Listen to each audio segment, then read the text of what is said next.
આના પછી chapter 13 statistics basic વાળા હારું આ એકદમ મસ્ત ચેપ્ટર છે, પણ સ્ટાન્ડર્ડ વાળા બી કરવાનું ભાઈ.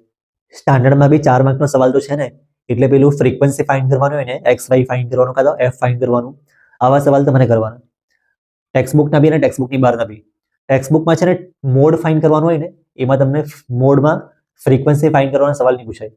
હા ને 13.2માં તમે સવાલ જુઓ, એક્સરસાઇઝ 13.2 જોઈ લો, એમાં કોઈ બી જગ્યાએ એક્સ ને વાય ફાઇન્ડ કર્યો એવો સવાલ નહીં મળે, પણ 4 માર્ક્સમાં આવી શકે. ગાલામાં કાં તો બહાર કોઈ જગ્યાએ તમારે શોધી લેવાના સવાલ.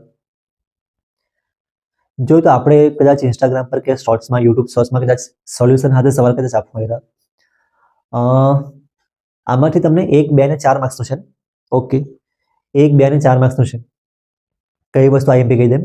એક્ઝામ્પલ 1માં જે મેઇન ટેબલ છે ને એની, પણ બીજા પેજ પર બીજું એક ટેબલ આપેલું છે, ક્લાસ ઇન્ટરવલ 10 થી 25, 25 થી 40.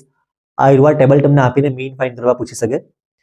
પછી એક્ઝામ્પલ 2માં 3 મેથડ છે, પણ કોઈ બી એક જ કરવાની એવું એક્ઝામમાં કહે, પણ તમારે 3 શીખવાની. એક્ઝામ્પલ 3 બી મને જરા ખારો લાગે, 2 માર્ક્સ સારું. 3 માં ખારું બી ચાલે, 4 માં ખારું બી ચાલે, પણ તમને 2 માર્કમાં બી આવી શકે. પછી એક્સરસાઇઝ 13.1 ના બધા જ સવાલ, પણ મેં કયો પૂછું, બીજો, ત્રીજો, ચોથો બી, ચોથો આઈએમપી છે. પછી 6, 7, 8, 9, 9મો એટલો ઠીક છે પણ કરી મૂકવાનું. પછી એક્ઝામ્પલ 4 તો એમસીક્યુ છે. એક્ઝામ્પલ 5 2 માર્ક્સ સારું ઠીક છે આઈએમપી, અને 2 માર્ક્સનો સવાલ છે ને આ ચેપ્ટરમાંથી બહારથી બી આવશે. એમાં તમને ડાયરેક્ટ બધી વેલ્યુ આપી દેશે, તમારે ખાલી ફોર્મ્યુલામાં વેલ્યુ પુટ કરવાનો આન્સર લાવવાનો. આવો કંઈક સવાલ તમને 2 માર્ક્સમાં બહારથી, ટેક્સ્ટબુકના બહારથી આવી શકે. એક્સરસાઇઝ 13.2 આખી જ કરવાની, કેમ કે 2 માર્કનો સવાલ પૂછવાનો છે ને આમાંથી, તો આ બી મોડ ફાઇન્ડ કરવાનું એટલે 2 માર્ક્સનું કહેવાય રહ્યું, જેમ કે એમાં ટેબલ નહીં બનાવવા પડે. અને પછી એક્ઝામ્પલ 7, એક્ઝામ્પલ 8, 4 માર્ક્સ સારું મોસ્ટ આઈએમપી. અને એક્સરસાઇઝ 13.3 ક્યાં ગયું, 13.3 એનો ક્વેશ્ચન 1 આઈએમપી છે.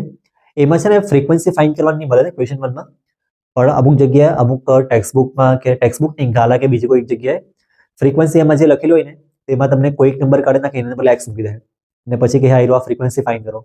મોડ કાં તો મીન કાં તો મીડિયન, તમને 3માંથી એક જ વસ્તુ પહેલાથી આપેલું હોય.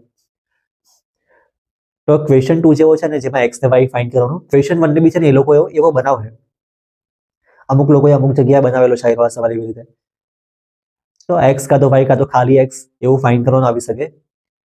પછી ક્વેશ્ચન 3 બી આઈએમપી છે, ક્વેશ્ચન 4 બી આઈએમપી છે, ક્વેશ્ચન 5, 6, 7 ઠીક છે, મેં તો નહીં પૂછું, સ્ટાન્ડર્ડમાં તો નહીં પૂછું. હવે ચેપ્ટર 14 પ્રોબેબિલિટી.